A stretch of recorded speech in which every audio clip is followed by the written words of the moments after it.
Oi para todos, da Web TV Rede das Notícias. Estamos ao vivo, estou aqui com o Dr. Edgran, ex-vereador, ex-presidente da Câmara, ex-dirigente partidário. Estamos aqui para discutir alguns assuntos relacionados à política, principalmente com relação a essa turbulência aí do governo Bolsonaro. Agradeço a todos vocês. Caso quem não estiver vendo agora, vai poder ver depois, porque vai ficar aqui gravado na nossa página no Facebook, também no nosso canal no YouTube e também no nosso Instagram. Ok? Doutor Edgran, joia? Obrigado, Josiel, pelo convite. Estamos aqui para falar um pouco de política, desse contexto atual da política nacional, este turbilhão de situações que estão acontecendo e que envolve o dia a dia, a vida de todos os brasileiros. Porque o Brasil, no momento, ele passa por uma crise sanitária gravíssima, que está penalizando os trabalhadores, os empresários, o governo, em razão das medidas determinadas pela OMS, faz com que haja o isolamento social e os brasileiros estão cumprindo, agora aos poucos, voltando às suas atividades normais, porém monitorados pelo governo, preocupado com a pandemia. E nós estamos torcendo para que tudo isso passe e o Brasil volte à normalidade econômica, social e no seu dia a dia, para que possamos levar e conduzir nossas vidas com normalidade. Tá certo. Vou dar só uma ajuda aqui na iluminação. Doutor Edgran, na nossa página aqui tem pessoas até de outros países que assistem aqui nossas lives, nossas entrevistas, porque todo dia às 15 horas estamos ao vivo. Eu queria que o senhor se apresentasse, mas tem que o Edgran, tudo para as pessoas que, caso não conheçam o senhor, que são de outras localidades e que vão, inclusive, nos vão ter mais estar conosco aqui através dos comentários. Exato. Meu nome é Edgran Maia, eu sou advogado, fui professor universitário aqui no CESUT durante 6 anos, vereador por 3 mandatos, pelo PSDB na época, presidente da Câmara Municipal em 2 oportunidades e sempre participei politicamente. Atualmente estou sem mandato, não disputei mais eleições, mas como advogado, como cidadão, sempre gosto e participo dos bons debates. Os debates que podem somar, os debates que podem contribuir com o aclaramento de qualquer situação, principalmente agora, neste conceito e neste debate político que nós estamos tendo, em virtude de tudo que está acontecendo. Hoje são crises anunciadas, crises que estamos passando, e momentos que o Brasil está extremamente numa fase delicada, mas estamos torcendo para que tudo passe. Doutor Edgran, o seu governo Bolsonaro, nas últimas semanas, teve 2 turbulências, uma menos um pouquinho, e foi a saída do ministro do Mandetta, ministro da Saúde, e essa agora do Moro. Eu queria que o senhor comentasse agora com relação ao ministro da Saúde Mandetta, que não foi tão, teve tanto essa questão negativa do Bolsonaro como teve agora do Moro, né? O que ocorre é o seguinte: o presidente Bolsonaro, quando foi estabelecida a crise sanitária, foi no mês de fevereiro. E o governo já sabia, os governos estaduais estavam sabendo, os prefeitos estavam sabendo, mas priorizaram o carnaval. Então os governadores, que têm autonomia nos estados, e os prefeitos em suas cidades, já sabiam do coronavírus, mas em razão de um interesse econômico, turístico, realizaram o carnaval, e no Brasil nós já tínhamos notícias, casos do coronavírus. Então os governadores e os prefeitos, que têm a autonomia para deliberar a respeito daquilo que fecha ou abre, daquilo que funciona ou não, acharam por bem deixar tudo na normalidade, fizeram vistas grossas, e o carnaval aconteceu, e nós tivemos casos de coronavírus no carnaval. Eu me lembro, São Paulo, Rio, Salvador, carnaval, com muitos muitos brasileiros, com muitos estrangeiros, e o coronavírus já estava entre nós.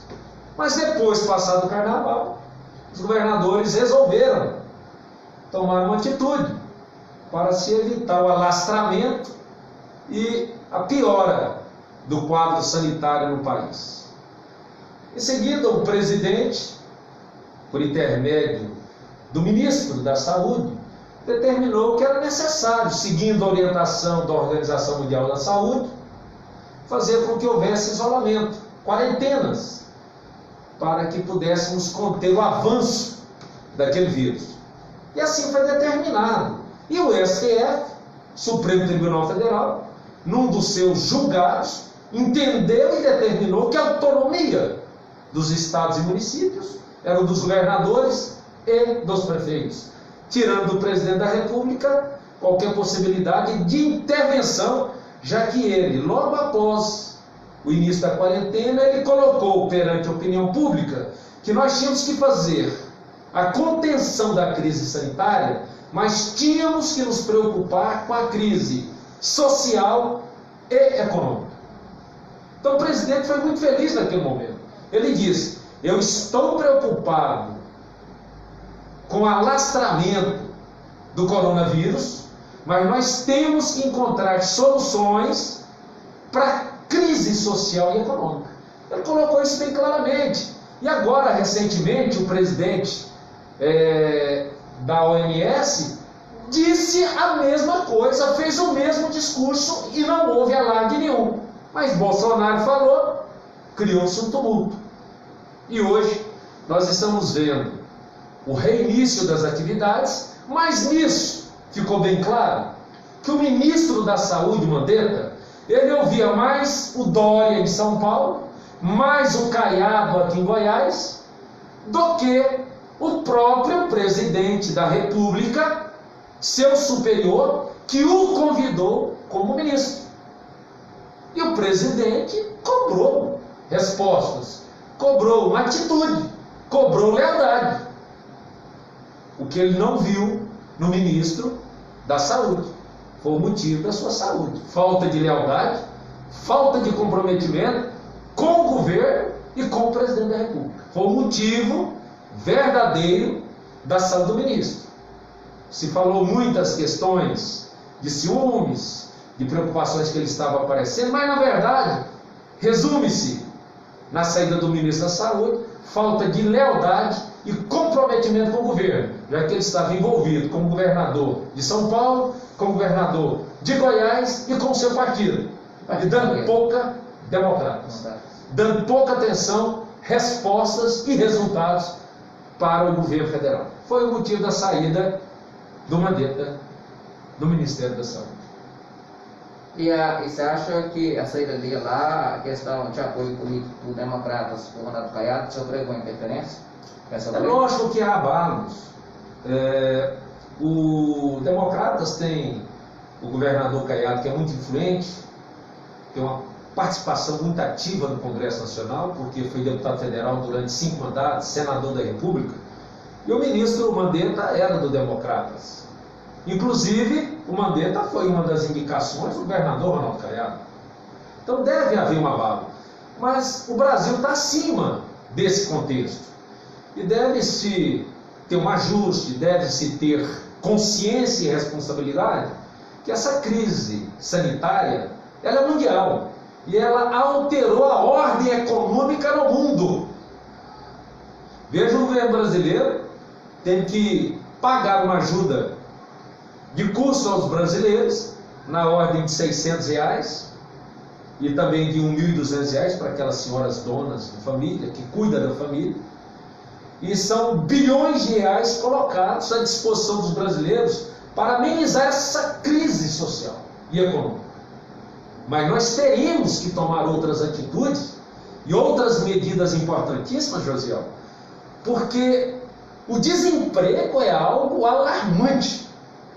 Aqui em Jataí, nós temos notícias já de centenas de desempregados que ocorreram agora recentemente, ou já anunciados esses desempregos, em empresas grandes, em empresas que tem aí uma estrutura considerável. Então, imagina isso para todo o Brasil. Então, o presidente lá atrás, quando diz, a minha preocupação é controlar essa crise sanitária, mas me preocupa muito termos alternativas em razão da crise social e também da crise econômica. Ele estava corretíssimo. E hoje nós estamos percebendo e sentindo isso aí na pele. As dificuldades dos brasileiros, as dificuldades no dia a dia. Mas eu estou acreditando que, apesar dessa mudança na ordem mundial da economia, porque nós temos, e aí nós temos que colocar na mesa essa discussão. Nós temos uma crise sanitária criada, causada pela China. Coronavírus, ela é oriunda da China. Mas é a China também que vende todos os insumos, todos os produtos para os países em desenvolvimento e também aos países de primeiro mundo, daquilo que é necessário para conter, para combater a doença. Veja, o Brasil comprando produtos, insumos da China. Os Estados Unidos desesperaram para atender quase 1 milhão de contaminados, milhares de mortes, também desesperados atrás de insumos, justamente para que haja a contenção do vírus nos Estados Unidos, e assim por toda a Europa. Então a China, ela lançou um produto que alguns estudiosos colocam como uma guerra química, contaminou o mundo e tem a solução para vender o seu produto. Então o Brasil, daqui por diante, e a ordem econômica mundial, tem que rever as suas relações econômicas com a China. A China depende do Brasil no que come e no que bebe.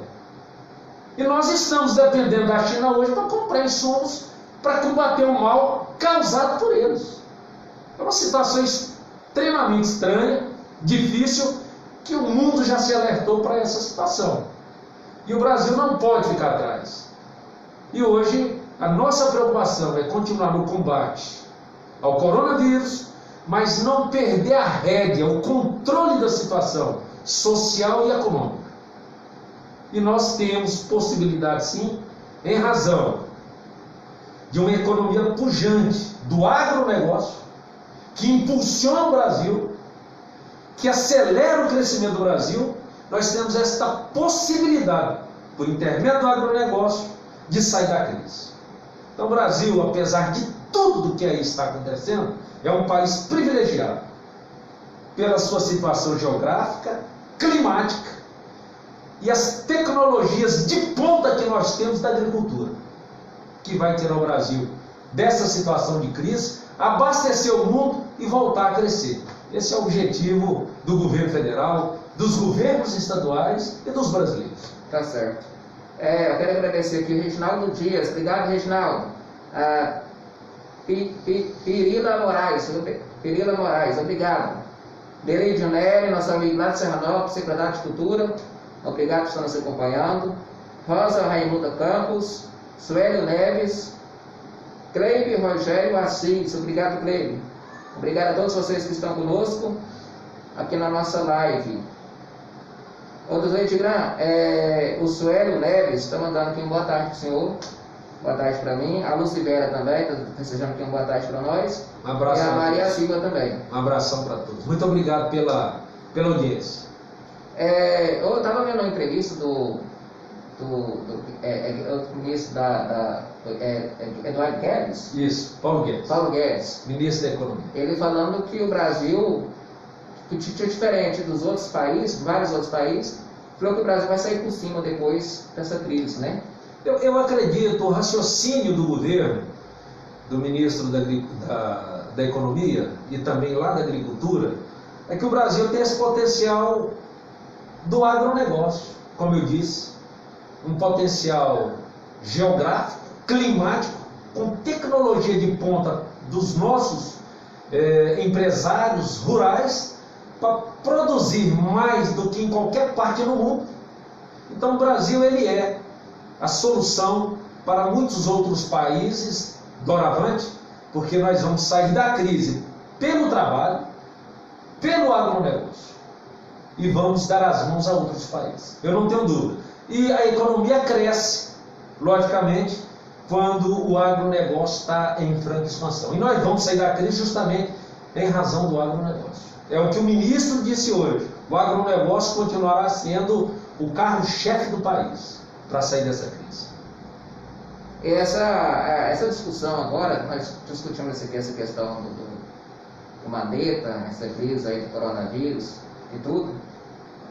Você acha que o governo Bolsonaro ainda vai ter forças no final do governo dele para investir na infraestrutura do Brasil, já que está gastando muito dinheiro para tentando remediar aos cuidados com o coronavírus? Eu confio muito na competência do ministro Guedes, da Economia. Ele é extremamente vocacionado para a área, conhecedor profundo. Acredito na honestidade e na lisura do presidente, apesar de todas as dificuldades políticas. Diferente dos outros presidentes, ele entrou bem numa gestão que teve esse problema que os outros presidentes não teve. Não teve. Nós estamos numa pandemia mundial. E justamente no governo dele. Mas o governo não tem que dar desculpas, ele tem que ter a solução. Essa é a verdade. E ele vai encontrar, está encontrando soluções. Essa ajuda de custo que está dando aos brasileiros já foi uma primeira medida, correto? Depois por intermédio de leis, criar mecanismos de incentivos para as empresas terem acesso a créditos para manter os empregos, que é fundamental manter os empregos, e o Brasil, por intermédio da produção, do agronegócio, sair da crise. Nós temos tudo, talvez sejamos dos poucos países que temos todas as possibilidades para sair dessa crise sanitária e voltar a crescer, voltar a produzir e ter soluções para as nossas dificuldades internas e ser soluções para outros países. O Brasil é grande e tem soluções e possibilidades para isso. Tá certo. Obrigado a Silvânia Gonçalves por estar conosco também.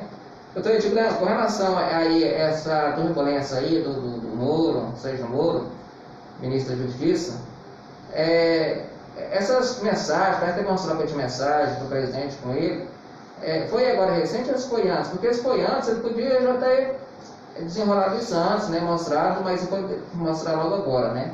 O que ocorre é o seguinte: ponto número 1, quem foi eleito foi o presidente Bolsonaro. É ele que tem o poder da caneta, é ele que decide, é ele que convida e é ele que desconvida, é ele que nomeia e é ele que desnomeia. Isso aí é a atribuição do presidente. Qualquer cargo no governo, de primeiro e segundo escalão, é atribuições do presidente, convidar, verificar quem é, se confia, se não confia, e põe no governo. Isso aí é do presidente da República, não é do ministro, e não são dos cargos de diretores das estatais, nem do segundo escalão. É exclusivamente do presidente da República, convidar e mandar embora. No caso do ministro Sérgio Moro, nós temos uma admiração muito grande por ele. Como juiz da Vara Federal em Curitiba, ele teve peito, coragem, determinação de fazer cumprir a lei. E vários políticos foram condenados, empresários condenados, em razão de corrupção ativa, passiva, desvios de recursos do erário público, apropriação indevida do patrimônio público, então, privilégios. Então, o ministro Sérgio Moro, ele teve a coragem de aplicar a lei, situação que no passado não se fazia. Ele teve peito e fez. Parabéns, se tornou um herói nacional. Teve coragem de fazer cumprir a lei. Porém, nada mais do que a obrigação dele. Nada mais do que a obrigação dele, fazer cumprir a lei. Se outros não faziam, ele fez, mas fez a obrigação. E teve toda uma estrutura necessária para que fosse aplicada a lei. Posteriormente, com a eleição do Bolsonaro, diante daquela situação, até mesmo falou isso, que ele é um herói nacional, que ele era fã do ministro, mas que a convivência era extremamente difícil com o ministro Sérgio Moro. Pelas razões que ele não adentrou, mas que era muito difícil esse relacionamento. Mas o que ocorre? Que o ministro Sérgio Moro, ele tem relações políticas com o PSDB, com o ex-presidente Fernando Henrique Cardoso, com Aécio Neves, com o governador de São Paulo. E tem aí agora notícias de vazamentos que a BIM e a inteligência do Exército constatou, mostrando que havia situações que o Moro, como ministro, poderia ter contribuído para o aclaramento e assim não fez. No caso do Adélio, aquele cidadão que durante a campanha atentou contra a vida do presidente. E o presidente sempre pedia: vocês estão dando mais atenção ao caso Marielle, a vereadora morta no Rio de Janeiro, do que o atentado no presidente da República. Eu quero saber quem mandou. Quem executou, nós sabemos. Está sendo dito lá que ele é débil mental, que é interditado. Mas quem mandou? Porque no dia que ele foi preso em flagrante, apareceram 4 advogados, dos mais renomados do Brasil, de jatim, para atender exclusivamente aquele cidadão. Por quê? A dona do hotel onde ele ficou hospedado, mataram ela. E mais 2 outras figuras que estiveram com a Adélio, mataram também. Estranho. Figuras próximas que estavam ali no dia do fato, lá em Juiz de Fora, hotel onde ele estava, pessoas morreram que estavam ao lado dele, certamente como queima de arquivo, mas imputaram a ele, o Adélio, que ele era insano, doente mental, que não tinha noção da realidade e daquilo que estava fazendo. E o juiz entendeu que ele deveria ser interditado, cumprir uma pena no sanatório, e não um atentado contra a vida daquele que viria a ser eleito presidente da República. E o Bolsonaro, desde o primeiro momento, falou para o Sérgio Moro: eu quero saber quem mandou e quem pagou os advogados. E o Sérgio Moro não deu bola. Ele cobrou isso do delegado Valeixo, que saiu também junto com o ministro. Valeixo, sou o presidente da República. Quem mandou me matar? Quem pagou os advogados? 4. Viajando de avião para Campo Grande, onde estava preso o Adélio, para Juiz de Fora, avião particular. 4 grandes advogados renomados. Quem foi que mandou matar o presidente? Eu quero saber. Mas a atenção estava voltada para a vereadora do Rio de Janeiro e não deram ouvidos ao presidente. Foi um dos fatores. E esta situação ficou tão grave que agora surgiu a notícia de que houve a interceptação de conversas do ex-ministro com algumas pessoas ligadas ao PSDB e também ao delegado Valeixo, que o delegado Valeixo estava sendo pressionado pelo presidente pelo resultado que ele cobrava, e ele cobrou do ministro, e o ministro falou praticamente para não fazer nada. Vistas grossas. Então tem já essas gravações, essas conversas, que está nas mãos do presidente, e o presidente cobrou do Moro. Moro, tem novidade para mim? Tem notícias para mim? O Moro, nada. E aí quando ele disse que vai trocar o delegado, mas o delegado, por sua vez, já tinha anunciado em janeiro que queria sair. Deu uma entrevista para a Folha de São Paulo, dia 23 último, agora, na semana passada, dizendo que estava cansado, que pediria para sair, que não era uma intervenção política do presidente na PRF. Ele queria sair. Valeixo, delegado da polícia, diretor da Federal, nomeado pelo presidente, e homem de confiança do ministro. Então, o delegado já deixou claro: não houve intervenção política, eu estou saindo porque eu quero sair, eu preciso sair, estou sobrecarregado, estou cansado. Mas o ministro, na saída, andou dando tiros para um lado e para o outro, mas, no meu entendimento, o ministro Sérgio Moro foi extremamente precipitado, porque o momento não era de se ter mais uma crise, porque nós temos a crise sanitária, social, econômica, e agora instalou uma crise política. Ele foi extremamente irresponsável. Ele poderia ter aguardado, esperado, porque o presidente falou: coloca quem você quer, mas eu quero saber quem são, eu quero ver a ficha. Foi isso que o presidente falou. Você indica, eu nomeio. Normal. Aí ele falou: não, em razão dessa situação, eu não vou manchar a minha biografia, a minha história. Não foi isso que o presidente pediu. Ele faltou com a confiança do presidente. Ele faltou com a lealdade ao presidente.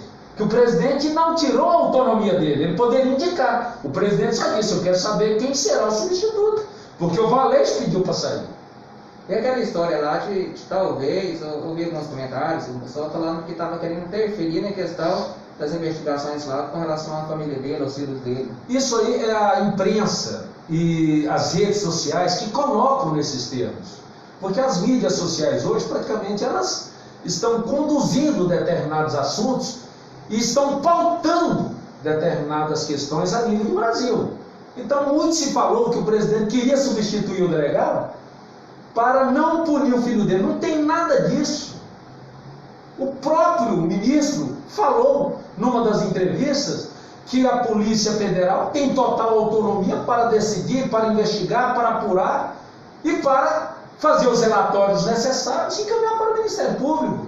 A Polícia Federal tem total autonomia, independente de qual delegado que vai assumir a diretoria da Polícia Federal. O próprio ministro deixou isso bem claro, que confiava em todos, mas ele tinha algumas preferências pelos delegados de Curitiba, onde ele foi juiz, e dali que eles comandaram a Operação Lava Jato. Mas com o Valeixo pedindo para sair, e entrou em pauta essa discussão, se criou todo esse atrito, e no meu ponto de vista, o ministro foi extremamente precipitado. Ele não pensou no Brasil, ele não pensou na pátria amada, como ele disse num determinado momento. Ele pensou em si, ele pensou na sua biografia e esqueceu do Brasil. Porque ele poderia muito bem: senhor presidente, vamos nomear determinado fulano, eu continuo ministro, a gente espera passar essa pandemia, essa crise social, essa crise econômica, evita uma crise política e depois a gente conversa novamente. Era um ato de altruísmo, de homens grandes pensando no Brasil, e ele foi pequeno, se apequenou diante da crise, no meu entendimento. Você acha que tem alguma questão política por trás disso tudo? Por ter feito isso, querendo sair por cima depois? O Brasil tem vários aí que incentivam ele a ser candidato a presidente, né? Inclusive eu sempre disse que ele seria um candidato natural na sucessão do Bolsonaro. Sempre disse isso. Porque eu falei e falava como alguém que admirou o trabalho dele como juiz. Como ministro, temos poucas notícias, mas era um homem com uma biografia respeitada, então poderia vir a ser sucessor natural. Mas hoje, com a saída dele, e pelas informações que nós estamos tendo, tudo indica que ele está sendo incentivado por grupos políticos vinculados ao Centrão. O Centrão, hoje nós temos o PSDB, nós temos o Democratas, correto? E outros partidos vinculados, porque são partidos que hoje, se você analisar o contexto político sucessório, o PT e a esquerda não tem nenhum nome, não tem, o Centrão não tem nenhum nome, e a direita continua tendo o Bolsonaro. Apesar desse desgaste havido agora, as coisas vão se normalizando, e as manifestações populares nas mídias, nas ruas, é de apoio ao presidente, sempre dizendo: votei no Bolsonaro, não votei no Moro. Então tudo indica que o presidente ele vai conseguir superar essa crise política, o governo vai voltar a crescer e ele chega em 2022 ainda muito forte como candidato à reeleição. Então você acha que esses pedidos de impeachment, que acho que tem as quase 30 pedidos de impeachment lá, que eu vi na imprensa televisiva, então você acha que não vai vingar? Não, eu acredito que vai dar muitas dores de cabeça. Porque o impeachment nada mais é do que um pedido político. É um pedido de impedimento feito por uma organização política, ou por alguns parlamentares, ou de iniciativa popular. Então, o que eu vi, tenho notícias, é que há muitos pedidos políticos de impeachment originários da esquerda e desse centrão que o presidente sempre os respeitou, mas que os vínculos são muito estremecidos, porque o presidente tem cobrado do Rodrigo Maia e do Alcolumbre, presidente do Senado, e o outro da Câmara Federal, cobrando deles. O Brasil precisa caminhar. Nós temos aí vários projetos do governo importantes que precisam ser votados, e vocês travaram a pauta. O presidente cobra deles e o Brasil travou. Qual foi a única alternativa que eles deram agora? Criaram situações para que fosse feita uma ajuda de custo na ordem de 80 bilhões de reais aos estados e municípios, em razão da crise econômica, em virtude que os estados e os municípios tiveram suas receitas diminutas. Foi a única questão aprovada no Congresso, politicamente, para cuidar de estados e municípios. Mas aquilo que é importante, que precisa caminhar, que são as reformas, nós estamos travados. O Brasil está parado ali de Congresso Nacional. E fizeram essa aprovação aí dessa ajuda de custo aos estados e municípios, mais necessárias, logicamente, mas com um cunho político. Nada mais que isso. E o presidente cobrou do Rodrigo Maia e cobrou também do Alcolumbre, presidente do Senado, que o Senado e a Câmara Federal e o Congresso Nacional têm que voltar a trabalhar. Não pode ficar parado. E o Brasil tem que caminhar. E eles têm que aprovar. As medidas que estão lá, engavetaram todas. Pararam. O Brasil parou a nível de Congresso Nacional. Esse é o problema. E o presidente cobrou. E aí criou esse atrito político. Porque tanto o Rodrigo Maia quanto o Alcolumbre criticam o presidente. O presidente fala muito. O presidente exige muito. E eles ainda usam outros adjetivos. Mas o presidente, quando cobra, vamos trabalhar Congresso Nacional, é ofender o Congresso. É dar um tapa na cara do Congresso Nacional. Eles se ofendem com isso. E foi o que o presidente fez. Cobrou do Congresso Nacional atitude. Vamos trabalhar. Coisa que até agora eles não fizeram. Estão lá, um olhando para a cara do outro, ou nos seus apartamentos funcionais, porque o Congresso está parado. A relação do Bolsonaro com os deputados, senadores, não é das melhores, né? Ele não tem uma habilidade, não tem alguém que auxilia ele, essa questão de articulação política. Isso aí vai dificultar para ele, não, se caso seja apresentado nenhum pedido de impeachment ali no Congresso? Ele tem essa dificuldade, porque não tem uma maioria no Congresso Nacional. Então ele vai ter dificuldade, vai ter que conversar, vai ter que negociar, vai ter que ouvir, vai ter que chamar, vai ter que, no caso, atender as emendas impositivas que estão lá, que vêm para os municípios, para os estados. Ele vai ter que conseguir fazer um jogo político para evitar o impeachment. Apesar de que eu não vi o objeto, a fundamentação jurídica, para que se faça um pedido de impeachment. Falar que o presidente foi na praça pública aplaudir o povo que se manifestava pedindo AI-5 é um dos pedidos. O presidente não foi dar o apoio ao AI-5. O presidente falou, sou a favor da democracia e das liberdades. Mas ele esteve na praça pública, cumprimentou o povo, saudou o povo, à distância, e voltou para o palácio. Normal. Quantos parlamentares vão para as ruas quando o povo está na rua? São poucos, mas alguns vão. Ele vai ser impeachmentado porque foi lá acompanhar o público? O povo não vai. Então, eu não enxergo fundamentação jurídica cabível, possível, para se encaixar um pedido de impeachment. Mas são questões jurídicas, políticas, porque o Congresso Nacional, ele não analisa a questão jurídica, ele analisa a situação política. Passa lá pelas comissões, vem para o plenário, e aí vai se discutir o quê? Politicamente a questão. politicamente ele é minoria no Congresso Nacional. Aí corre o risco, sim. Tá certo. Quero agradecer aqui o Rodolfo Gonçalves Maia, seu filho, né? Meu filho, meu caçula. Serginho Alves, obrigado, Serginho. Serginho, inclusive, comentou aqui, falando que o senhor está defendendo o presidente, né? Inclusive, o Serginho também pode fazer um comentário, se caso quiser fazer, todos podem fazer. O Elita Garcia, obrigado. Mari Cristi, obrigado. Meire, Reginaldo, obrigado a todos vocês. A Rosana Raimunda, que estão nos acompanhando, todos vocês que irão depois assistir essa nossa live, nossa entrevista aqui com o doutor Edgran. Doutor Edgran, com relação agora a essa questão aí do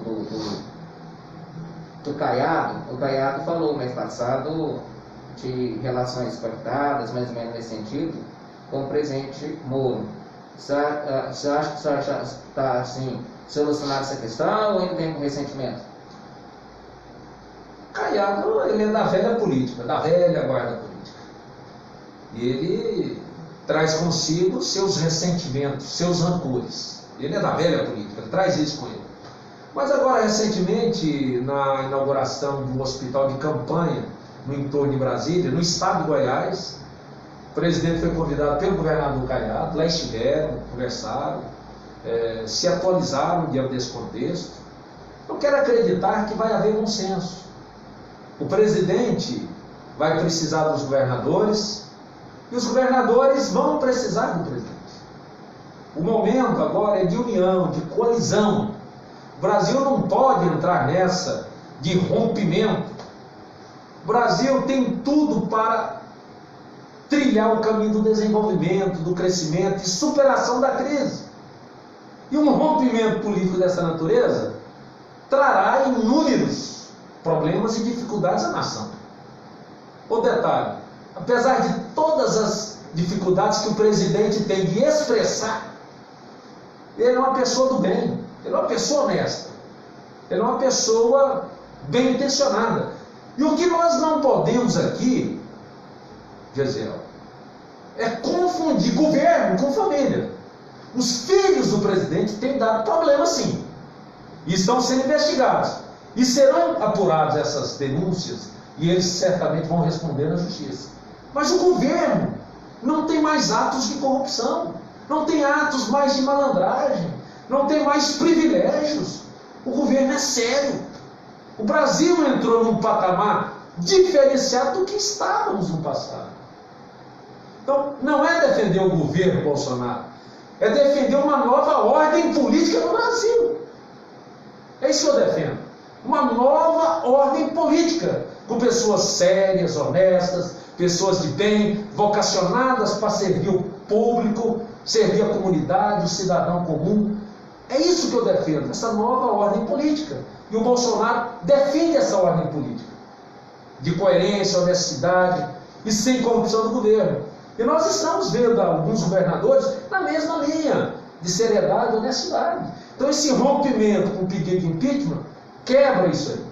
Mas eu quero acreditar que as forças políticas do Brasil vão se unir, o Brasil continua, o presidente conclui seu mandato e o Brasil sai da crise política. Tá certo. Com relação ali o João Dória, o governador de São Paulo, e também com relação ali o Whitson, do Rio de Janeiro, os dois falam a mesma língua e os dois estão combatendo o Bolsonaro, né?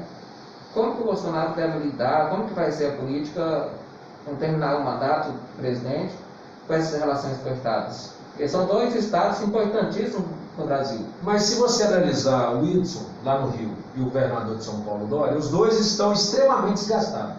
O Dória já tem pedido de impeachment, já tem manifestações públicas de carreatas, manifestações contra ele, pedindo a renúncia dele. O Dória tem feito uma campanha política antecipada para a presidência. Esqueceu o Estado de São Paulo. Essa é a verdade. E o governo dele é um governo pífio, ruim, péssimo. É um governo sem resultado, mais de mídia. Eu lido com vários colegas de São Paulo, participo de grupos lá em São Paulo, estou sempre, quando possível, eu vou em São Paulo, mas é um governo pequeno, perto da grandeza do Estado de São Paulo. Politicamente ele não consegue se reeleger, mas ele está tentando se sobressair, trazendo para si um bate de frente com o presidente para ver se mantém na mídia. Mas o governo dele é ridículo. É um governo pequeno pela grandiosidade do Estado. E no Rio de Janeiro é diferente. O governador entrou, a proposta era uma, e a corrupção, a malandragem, a criminalidade, a violência permanece no Rio de Janeiro. Então eles resolveram criar uma situação política para bater de frente ao presidente e se esqueceram dos seus estados. Então, são dois governadores que o presidente certamente vai tratá-los da melhor forma, republicana, porque é do estado de São Paulo e se entregue para o estado de São Paulo, independente de quem é o governador. Nesse aspecto, o presidente Bolsonaro, ele tem essa grandeza, essa humildade, essa simplicidade. O que é do estado de São Paulo, não haverá prejuízo, independente do governador Dória e do governador do Rio de Janeiro. Tá certo. Tigrão, vamos comentar aqui uma hipótese aqui, uma hipótese aí, como algumas pessoas comentando, se acaso lá no Congresso, assim, uma hipótese, for aprovado um pedido de impeachment ali, para começar a investigar e tudo, você acha que o Bolsonaro aceita de boa, ou você acha que ele pode talvez chamar uma intervenção militar? José, o presidente Bolsonaro, ele tem hoje apoio popular. E sem sombra de dúvidas, também tem o apoio das Forças Armadas. Isso é inquestionável. Mas observe aqui o que eu vou dizer para os ouvintes, uma situação interessantíssima. A hipocrisia da classe política do Brasil. Se criou essa expectativa do impeachment do presidente. De repente, protocolam uma proposta de emenda à Constituição, dizendo que o vice-presidente da República, o Mourão, Hamilton Mourão, no impedimento do presidente eleito Bolsonaro, não pode assumir a presidência da República. Ele tem que convocar as eleições imediatamente. Olha que hipocrisia! Quem propôs isso é a esquerda. É porque se Bolsonaro é linha dura, o Mourão. Olha que situação! Eles querem jogar politicamente para desgastar o governo, mas criando uma alternativa. Se o Bolsonaro é cassado, o Hamilton Mourão não pode assumir. Se assumir é só para convocar a nova eleição. Olha que hipocrisia da esquerda do Brasil. E olha que eu estou preocupado que ela pode estar também agora aliada com o Centrão. Então, caça o presidente e derruba o vice-presidente e convoca novas eleições. Que absurdo! Mudando a Constituição para alterar uma decisão política nas urnas que elegeram Bolsonaro e Hamilton Mourão. Então, a hipocrisia é muito grande. E o povo vai começando a enxergar, a visualizar essas questões. Então, eu acredito, pessoalmente, que o presidente Bolsonaro vai conseguir contornar essa crise política e esses pedidos de impeachment serão superados, serão vencidos e o governo vai seguir. Tá certo. Jair César, vai ser conosco, acho que, se não me engano, é policial.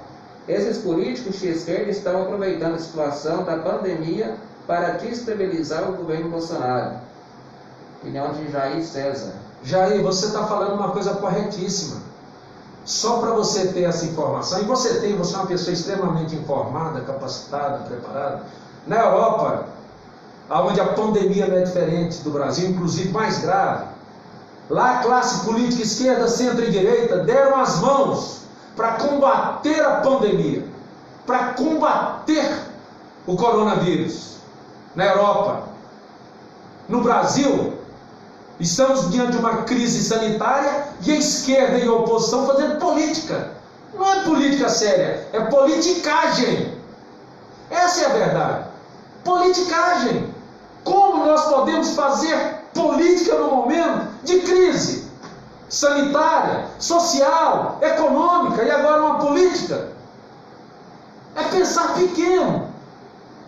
São partidos que lá estiveram anos, como PSDB, PT, PMDB, que resolveram entrar na onda. Quanto pior, melhor para nós. nós, políticos, e que se dane o Brasil. Infelizmente é isso. Só que na Europa dão as mãos, no Brasil estão rompendo, estão fazendo politicagem, mas o povo está atento, está alerta. Por isso que eu digo que Bolsonaro, quando foi eleito, ele foi eleito contra o sistema, contra tudo que está. Por isso que ele tem a força do povo e vai saber superar essa crise política, se manter no governo e conduzir o Brasil para melhores momentos. Tá certo. Ô Edgrano, doutor Edgrano, eu vi uma entrevista do Ronaldo Caiado, outro dia, uma matéria dele, falando que se as pessoas não respeitar essa questão aí dos cuidados, de usar máscara, tudo na sociedade, vai pedir o isolamento novamente. O senhor é a favor das pessoas ficarem realmente isoladas? Você acha realmente que as pessoas têm que tomar cuidado? Ou você acha que a pessoa tem que trabalhar, o comércio tem que reabrir e todo mundo tentar levar a vida do jeito que era antes, com cuidado agora de usar máscara, né, e tudo? Eu acredito que o cidadão tem que ter consciência. Eu estou aqui muito desconfortável com essa máscara, porque eu falo muito, mas tem que usar, é proteção. Não só a minha saúde, mas dos que estão próximos. Então o cidadão tem que ter consciência em usar essa proteção.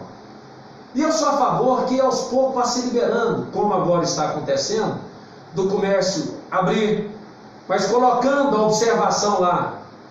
Lave as mãos, use álcool em gel, use máscara, como está acontecendo. E as pessoas têm que se policiar. Porque o governador, ele não deixa de ter razão. Se a pandemia ou os casos em Goiás aumentar, ele é obrigado a tomar algumas atitudes. E uma delas pode voltar a ser o isolamento social por total, por completo, fechar tudo. Está na autonomia dele, é da competência dele. Vamos torcer para que nós, cidadãos goianos, brasileiros, tenhamos consciência e tenhamos cautela, zelo e nos protejamos. Porque quando eu me protejo, eu estou protegendo o próximo. É isso que o governo está exigindo. Tá certo.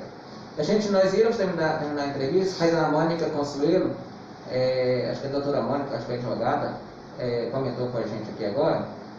Infelizmente, o próprio presidente Bolsonaro está brincando de fazer política, desrespeitando a democracia e rasgando a Constituição Federal. A opinião da Mônica. Seria interessante ela falar em qual momento que isso aconteceu, para que eu pudesse contribuir no bom debate. Porque o presidente, em nenhum momento, ele rasgou a Constituição. Ele tem sido extremamente democrata e fazendo com que tenhamos a imprensa livre, o direito de ir e vir e respeitando o cidadão. Agora, ele, como presidente da República, tem o direito de se manifestar a favor ou contra determinados assuntos. Mas o Brasil e as suas instituições, que são os três poderes, continuam atuando, participando. E Mônica, doutora, só um detalhe, uma observação. Não seria fácil para o presidente Bolsonaro romper o que está aí. Foram 16 anos de governo do PT, com a corrupção alastradas em todos os órgãos do governo. Governo direto e nas estatais. Bilhões de reais desviados, infiltrados dentro do governo. Não seria fácil, em 4 anos, romper com todos esses vícios, com todos estes atos de corrupção que houveram nos governos passados e combatê-los, porque há muitas pessoas infiltradas. Na primeira canetada, quando o presidente assumiu, ele tirou mais de 20 mil assessores diretos nomeados pelo PT, pelo PCdoB, pelo PSOL, para tentar descontaminar o governo, que vinha de uma série de denúncias.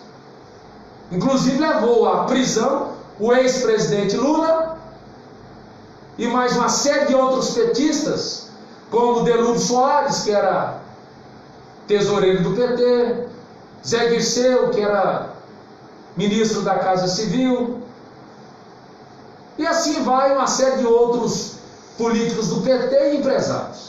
Então não é fácil descontaminar o governo, mas nesse tempo de governo, 1 ano e 4 meses, não se tem notícias de corrupção no governo, nas estatais do governo. Ao contrário, o Brasil hoje está sendo respeitado pela condução e pela linha imposta pelo presidente da República. Agora, se ele tem dificuldades de expressar os seus pensamentos e acaba em determinados momentos sendo até bruto, é particularidade dele, é algo dele. Mas foi esse cidadão aí que teve quase 60 milhões de votos que o conduziu à presidência da República. Ou os senhores acham que ele entrou para fazer o que o PT fazia? Que o PSDB fazia? Não, ele entrou para fazer o seu governo, ao seu jeito e ao seu estilo. E ele está fazendo. Tá certo. A Mônica Quinta comentou, graças a Deus, que o PT não está mais no governo. Mas não podemos, de momento, fechar os olhos para o atual desgoverno do Brasil. Mas nós vamos superar isso. Tenho absoluta certeza. Tá certo. Antigrava, para nós terminar aqui, uma questão que eu vejo nas pessoas comentar, as pessoas não sabendo por quê. Antes a gasolina estava um preço exagerado, de R$5, e agora tem alguns lugares aí, pelo menos aqui em Jataí, a menos de R$4. R$3,90. As pessoas não estão sabendo como que isso está acontecendo. Só tem uma explicação para isso, para esse momento? Porque antes falou muito exorbitante e não tinha crise, e agora na crise o petróleo está baixando. Não, o que ocorre é o seguinte: o dólar, o barril dele é baseado no dólar. Então tudo aquilo que entra nas refinarias no Brasil é em dólares. E o dólar caiu lá fora, o preço do barril. E aí está refletindo aqui dentro. Então o governo está repassando para o consumidor direto aquilo que é o benefício na aquisição do produto lá fora. O Brasil hoje é um grande produtor de petróleo, mas compra o produto lá fora. Agora, o que nós estamos almejando, países limítrofes aqui, como Bolívia, Paraguai, compra petróleo do Brasil. E compra petróleo à base de R$1,50, R$1,60. Então nós temos hoje de encargos sociais, impostos, embutidos no preço do produto, quase que 100%, 70%, 80%. Então, se ele custa R$1,60 na refinaria, quando chega no consumidor, R$4. Então, o brasileiro, ele tem que saber, e essa luta tem que ser no Congresso Nacional, por isso que o Congresso Nacional tem que atuar. Foi quando o presidente lá atrás, há poucos dias, falou: governadores, cortem aí o ICMS, que eu vou decretar aqui, nós vamos reduzir o preço do combustível. E os governadores recuaram, ficaram com medo, porque o ICMS é uma receita do Estado. Se acovardaram, que o presidente quis fazer uma parceria, mas se acovardaram. Mas em razão da queda do barril do petróleo lá fora, é natural que haja um reflexo aqui dentro, e o preço do petróleo está saindo. Eu até hoje fui abastecer, estava R$3,90 a gasolina. Vou torcer para diminuir mais um pouco. Tigrão, obrigado, tá? Você está aqui conosco, nós entrevistamos aqui no Facebook, no nosso canal no YouTube e também no Instagram. Te agradeço, Josiel, mais uma vez. É um programa importantíssimo de esclarecimentos. Todas as vezes que for convidado, eu faço questão de aqui vir.